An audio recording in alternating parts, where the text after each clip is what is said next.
Hey guys, coldbrew here. Welcome back to another raid video. The schedule for Thor Fusion has just come out. The tournaments and events will be starting very soon. So let's go over it. I'll give you guys some guidelines on how to properly finish this fusion. If you have been preparing for some time now, then it shouldn't be that hard from what I've seen. But let's get started and see what they have in store for us in terms of events and tournaments for this time around.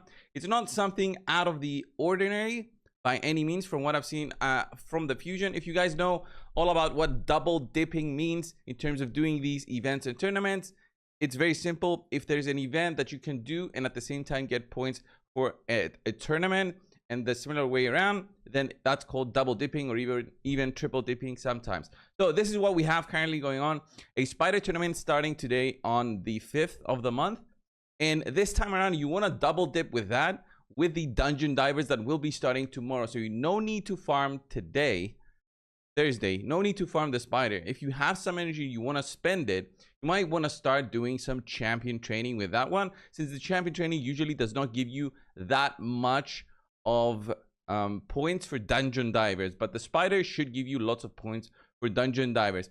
And with that being said, this is what you want to be focusing on. So the spider tournament and the dungeon divers for getting the majority of points there. Champion training, you'll need to get lots of points there as well in order to finish it. And then the artifact enhancement, it's all about the gear that you are slowly upgrading, focusing mostly on artifacts, not accessories, in terms of upgrading gear for the most cost effective benefit on the account, since accessories cost way more to upgrade than anything else. Then if we have a look at the champion chase tournament, I would say this is all about the shards that you have and the quality of champions that you summon. Since this is a tournament, you'll be summoning, let's say, epics and legendaries. Those give you points. The requirement would be up to 3,000 points for this one. So if you don't have enough, you don't have the luck to actually get some of the epics, this might be costly enough to complete this. And with that being said, if you have a problem summoning here and have another problem summoning here on the summon rush starting on the 13th, then you can probably skip those two together if you want to risk summoning on the 17th. This is the only way that you can acquire this new void epic, okay, which is needed for the fusion. You need to collect all the fragments together. So there's 50 extra fragments on the 17th, and this is a summon rush. We have no idea the point requirements for 50 fragments. By no means it might, be at a point range that we've known before. They might do this as a way to make you spend, to have it at an increased price point. So the guaranteed way to get the champion would be at least to try and attempt the champion chase tournament or the summon rush. Be prepared for at least one of those two. And for the summon rush on the 17th, if you want to risk the final 25 fragments, the thing that you do is just get 25 either from here, and then leave the remaining 25 from this one. That's also assuming that the 25 will be separate to the remaining 25 from this summon rush. We don't have any information, but that's how it was before in the past. So we assume that this is how it's going to be from this point on.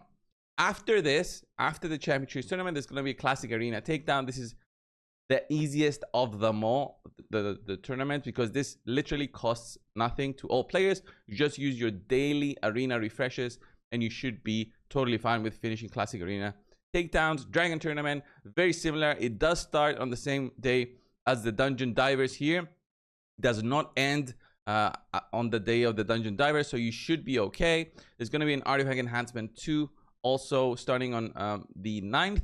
So artifact enhancements, you need about 20 million to be on the safe side. So 20, 60 million in total in terms of silver. You can definitely do it with 40. I've done it in the past before, but you need some kind of luck and strictly artifacts enhancement. Dungeon divers here, for this one, you can probably double dip with dragon tournament and also double dip a little bit with the Fire Knight here. So this is very doable in terms of completion. It's just that you'll have a day of basically no farming, but you can use that excess energy from daily tasks to get some more points if you're feeling like it. If not, then you save it so you can farm the Fire Knight tournament. So the artifact enhancement, summon rush, start there on the 13th. Champion training tournament also will be available for us to pick up some points for the dungeon divers on the 14th. So that can be a goal for you guys to finish all of these together. Classic Arena Takedown 2, and then the Ice Golem also to help you out with the Dungeon Divers. So basically, you can't go about not doing any of the tournaments unless you are heavy in terms of summons. You are somebody who can summon a lot, then this should be of no problem for you, because you'll be summoning here, and summoning here. You'll get the 50 extra points, and you can skip basically 2 events or tournaments.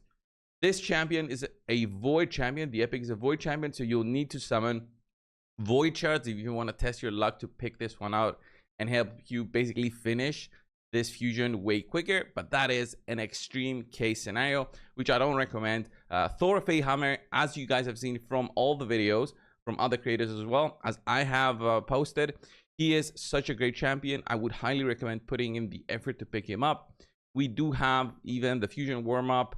I should be able to pick up the final reward in a couple of hours. I think this is gonna reset. No, actually tomorrow this is gonna be able to reset. But overall, I think I'm gonna go for Thor on my account. I'm gonna try and pick him up. I don't really need him in terms of damage, but I do think that his kit is very interesting. I love the way that he can stun enemies. That extra attack that he provides is huge. I think it totally benefits the account to have him rather than not.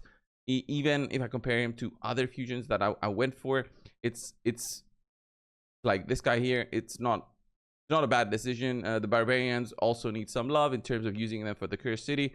That's the way I'm gonna go with it, and I do think that you guys should follow in suit and try and pick him up. We did have a long time since the last fusion, so it's basically no excuse in terms of not having the energy or the shards even saved up, unless you felt the need to summon throughout the past couple of weeks through the random events that, of course, Plarium gave us. But overall, Thor should be a pretty easy fusion in my opinion, unless the point requirements are way out of the normal in terms of how we had them in the past. We've seen it before with increasing costs for picking up the fragments from different tournaments. We've seen that before, and events. We've seen that before. I don't think, I hope not, Plarium does not do that, but either way, you might have some gems saved up, so you can use those to compensate in terms of the cost. I would say it's going to benefit you guys. Thor has a very unique kit. Do need the books to get the most out of him, especially the cooldown reduction on his damage dealing abilities, his A2 and A3, in order to benefit a lot from his passive. So big investment always with the fusions, but I don't think anybody out there is going to regret having this champion, unless they already have a huge amount of champions already that they haven't invested on, which might be possible, but again, it is what it is. Thank you guys for watching. This is the fusion guide for Thor. Get started with the fusion. You should be totally fine, guys. I'll see you guys soon. See ya.